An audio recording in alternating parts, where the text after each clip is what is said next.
Welcome back, everybody, to your daily update on something. And while we're still waiting for me to come back to Fall of Light, I just finished my third or fourth read through of Shadow Games. That's the fourth official novel in the Chronicles of the Black Company, and the first book of the South, as they are named.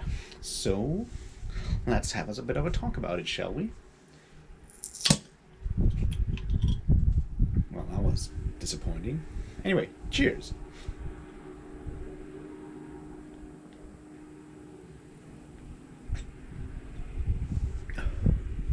So yeah, fourth novel, still narrated by our good pal Croker. It starts off where the White Rose ended. So it takes place at the same time as the events of the Silver Spike that we already talked about. So that's sort of where we are right now. I'll kind of assume you've already read the book or are planning to read it, so there might be spoilers in here for what happens in it. I'll try to, keep it spoiler-free as possible because, it's not so much the plot that I'm looking at here as other things. So that's that. But once again, it's a book from 1989. You've had 32 years to read the book. Also, it's part 4 of a series, so I kind of assume that you have kind of read this far, and this is sort of like a discussion afterwards. So beware of that. Also, it's only like, I don't know, 300 pages long maybe, so it's a quick read. Like all the Black Company novels are relatively quick reads. Also, I'm wondering what that fucking helicopter is doing over there. I hope it's not too noisy. Anyway, crows are a good sign for this novel because crows play a huge role in here. But let's look at what we get here. Like overall, we have obviously the travels of the remainder of the Black Company, that being Croker and One Eye and Goblin, most of like the old guard that's still alive, plus Lady, who joins the Black Company because she has lost her power, as we spoke about at the end of the White Rose. And that is definitely one of the major themes and things going on later on in this series already now. That idea of like, how can someone who was the de facto tyrant of an empire for centuries become an average soldier? How does that work? How does she deal with the loss of her power? Things like that. But first of all, we see the Black Company kind of extract themselves with a lot of trickery and pretense from the Empire, taking stuff with them, going through Opal and traveling ever southwards because they want to go home back to Katovar, or wherever that is, because no one knows really where Katovar is. And then they get themselves embroiled in new machinations, and we get first hints about what the free companies of Katovar actually were. We still don't know exactly, but apparently there was something really, really dreadful and maybe connected with religious fanaticism and stuff like that. That's sort of the overall plot kind of thing. And as I said, I feel it's an odd book compared to some of the others because it's mainly about the Black Company. When you look at like how long which parts of the book are, most of the time we spent with the Black Company traveling south. It's just traveling and events that happened during their travels. And that makes for like an odd kind of how to say, I don't want to say plot, but like there's no overarching narrative there except them going somewhere. It's a travel narrative, and those have different ideas when it comes to like high points, low points, and stuff like that. So it kind of feels weird in a way. So what we do, however, get a lot of is we have like a few more of these ideas where we get other perspectives of other characters in between, interspersed in there. We have obviously Willow Swan, who is like the main viewpoint character for what happens in Taglios before the Black Company arrives there. And we even get like one or two glimpses at the Shadow Masters. Um, I'm not sure if it ever gets explained how Croker gets those insights. I don't think it ever gets explained. But anyway, it kind of breaks a bit of that idea of this just being the Chronicles of the Black Company as put down by the analyst, who is now also the boss of the outfit, the captain. And this is one of the other, I guess, interesting themes that we get a lot more of here. That being the question of like, how do people deal with command and how does that work, and the problems that come with command of an army in a way. But we'll get there when we get there. Anyway, what we mostly get, at least in the beginning, is we see. This is interesting when you've read the Silver Spike, because you see exactly like you see the other side of that, like their travel, them leaving Opal immediately before Case and Raven show up there.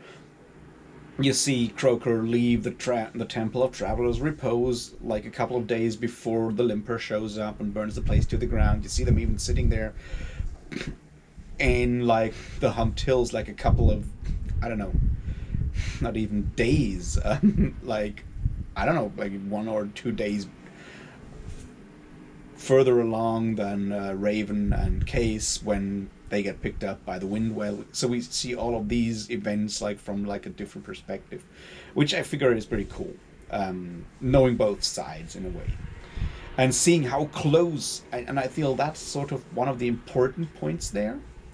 One of the really interesting things, like one of those themes, like how small a circumstance sometimes changes like all of history. It's like literally a couple of hours staying longer at the Temple of Traveler's Repose, a couple of hours less travel per day, and Raven would have caught up with them, and who knows what would have happened then, how things would have changed then. And I feel that's like the beauty, or the glory, like not beauty, but the interesting thing of how cold Glen Cook is in like describing these things. I figure it's something that you can then later on also see in the Malazan Book of the Fallen, where you also have these situations where it is literally literal dumb luck and circumstance that sometimes decides events in history. Now, this is obviously something that we all know to be the case, right? Accidents happen, dumb shit happens all the time. The universe doesn't care. There is no overarching like narrative in the universe. It's us humans who try to impress like some kind of narrative over like the random events happening.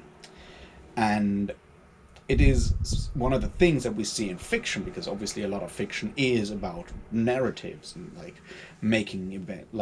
putting events in order to make them tell a specific narrative. So having a novel not follow that that pattern, and having like real like showing these like accidents in history more in something as like narrative driven as fantasy is, right?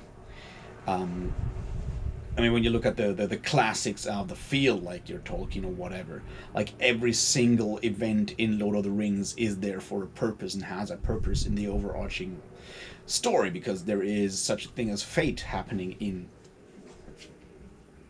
a positive way, so to speak, like powers in a positive way. In worlds like Middle-earth, there are those powers at work. In a world like the one of the Black Company, we don't have that. There is no such thing as like positive fate or the gods or any powers directing the fates of humans. No, it's just like sheer random dumb luck and shit. So we see a lot of that there once again. Another thing that we need to talk about here is once again world building, which gets even more fascinating, I feel, now.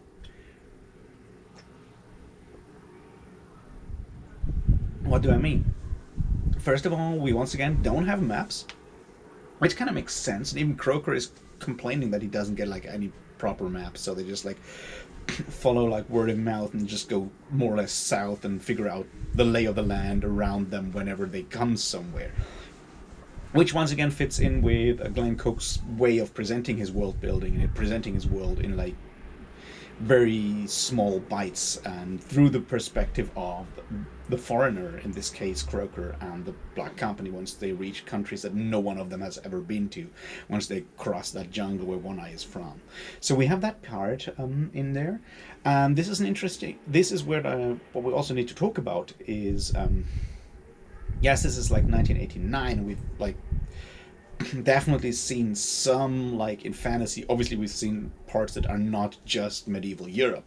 I mean, Conan goes through the continents, like goes through the jungles of Kush and the Black Kingdoms and whatnot, which are presented in a, well, at least problematic way from a modern perspective. But a lot of like your successful fantasy of the 60s and 70s, when it comes to the longer series outside of, say, your Michael Moorcock, who also is like into jungles and stuff. Sword and Sorcery is more into jungles. But we have like seen very little that goes into places like the Black Company now goes, which is something tropical. I hesitate to, I mean, it's Glen Cook. He often leaves a lot of stuff just open for your imagination, and when he steals very boldly, and he's like, yeah, Taglia's has a certain feel that I would place closer to, say, India than Africa in a lot of ways, but maybe something else, who knows. It's just like the choice of words and stuff that gives me those kind of vibes, and I think that's something that Cook is counting on, that we basically put in our own imagination there and fill out the blanks. But it still feels interesting and is far away from what you might call your typical Western influenced fantasy at the time. Because, and this is something else that I find fascinating, right? You have obviously in like your role-playing games at the time and whatnot in the 80s, you have all these places in there, right? You have your Kalimshan in the Forgotten Realms, you have those places, and most of them are extremely cliched Orientalist cliches and representations. You have your desert riders and whatnot, and the interesting thing that Glen Cook does here is that maybe it's a good thing. I think it's a good thing. So he takes on like the foreign perspective. It's Croker, is a guy who's never been there. He's technically not your typical Caucasian European from like the description that we get, but you know, the world is a different world there. But the point is, he has the outsider perspective, so he can describe a world or describe customs and places there in a way that, while maybe being slightly cliched in a way, are also, it's kind of okay, because he's not assuming to understand the culture. He's not giving cliched explanations for why the culture is the way it is. He just goes there and like, yeah, this is what I see here. There's probably good reasons for that. There's like hundreds of years of tradition behind it that make a lot of sense. But I don't get it because I just showed up and I don't have the time or inclination to actually understand it. Which I guess is something that comes back to Glen Cook's personal experience as a soldier in Vietnam, where you'd also go there as a soldier from a different culture and you don't have time or inclination to understand the entire culture. You just take it the way you see it. And especially with the people in Taglios, they are a different culture, but there's like no like judgment on them as there's no racism in there, in that they are described as less, or like in any way like having specific how to say, they're not denigrated for being not Black Company, or well, apart from like the Black Company having more training, but it's pretty clear that whenever you go there, like whenever you take that training, you can just be just as badass as the Black Company or whatever. So there's like no actual racism in there. which is pretty good for a book from that time, especially in fantasy. Once again, so we see that. We see elements of that in the way in the parts that we get to see from the Taglian society so far. As I said, like, a lot of this book is them just traveling from place to place and trying to figure out who they actually are and where they need to go, while stumbling into that whole mess in Taglias when they actually take on the commission. Another thing that we see here, and I feel this is like the other big thing in this book that I personally appreciate a lot, is Crocus' rise to command.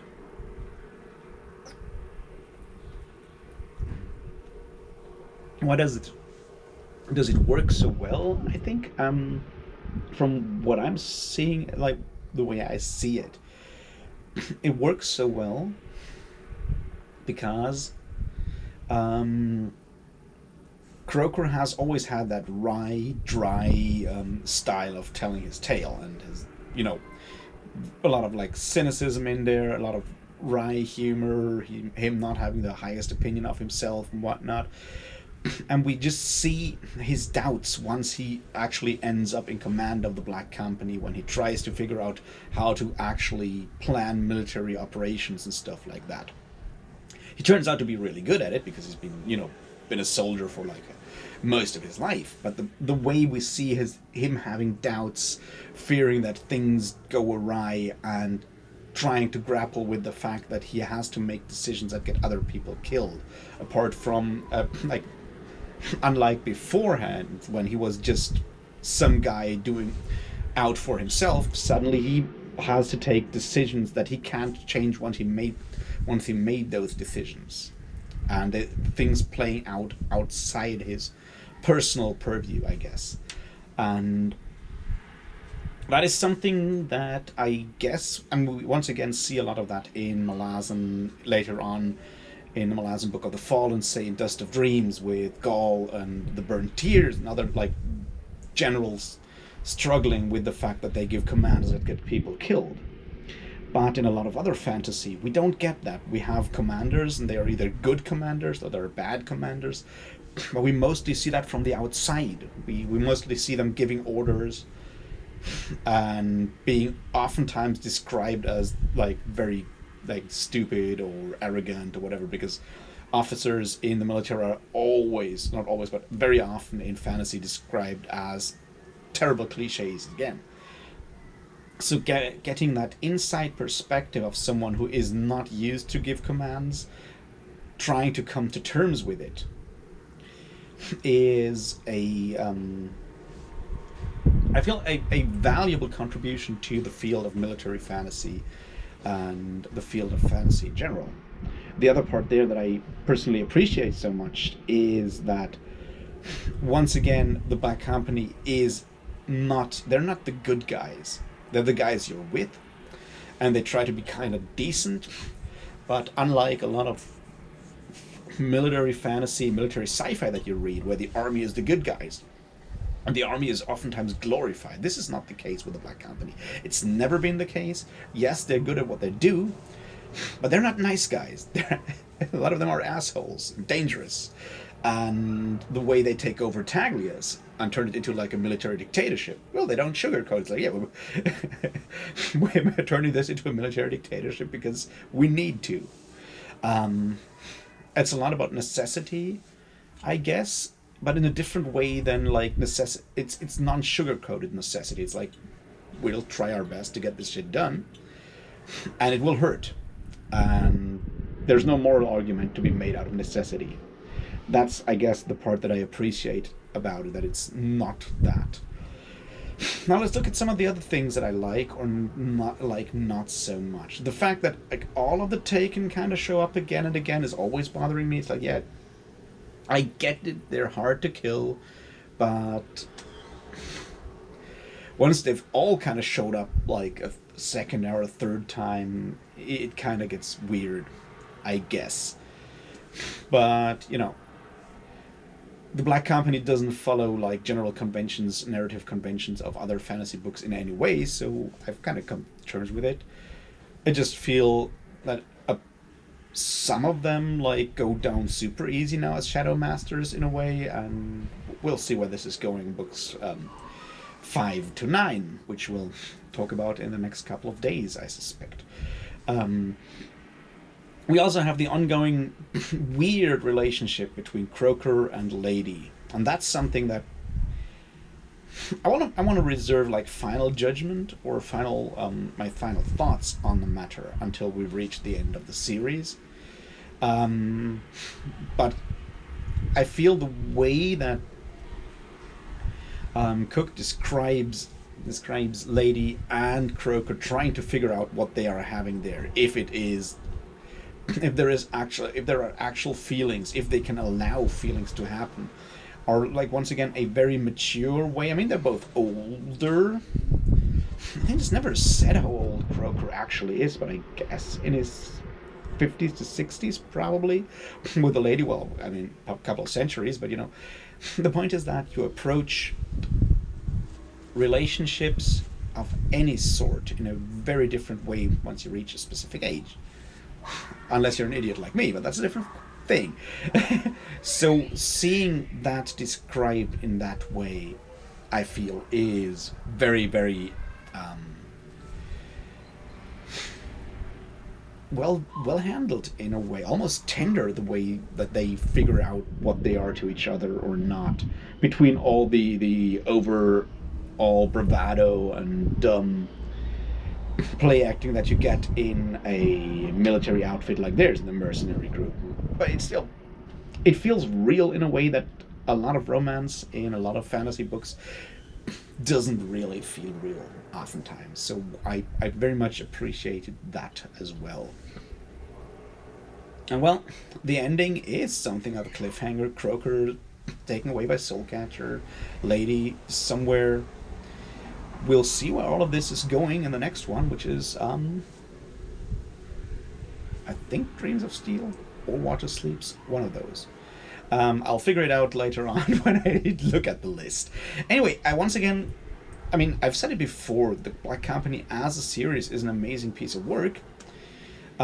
Shadow Games is maybe one of the weirder ones in that it does even less of it attempts even less to follow conventional storytelling, in that like most of it is spent traveling from point A to point B with no actual main conflict to be seen. I mean, you kind of get the hint that they will fight against the Shadow Masters at some point, but the whole way it is done it feels more like an interlude in a way, connecting the main books of the South with the main books of the North, being more of a travel narrative. But it is nevertheless a fascinating book and well worth your time. So if you have not yet read The Black Company at all, start at The Black Company, but please do yourself a favor and keep going, because they're all good, they're all well worth it. And yeah, I'm just glad I've discovered the series when I discovered it, like I don't know, 15 years ago, I guess? Something like that. Maybe even earlier. Anyway, that's my thoughts for tonight for Shadow Games, Book 4 of the Chronicles of the Black Company. I'll talk to you tomorrow about something else, and hopefully there won't be any stupid helicopters doing helicopter things in the background. I mean, come on, this is not a war zone. Anyway, I'll talk to you tomorrow about something. Until then, cheers.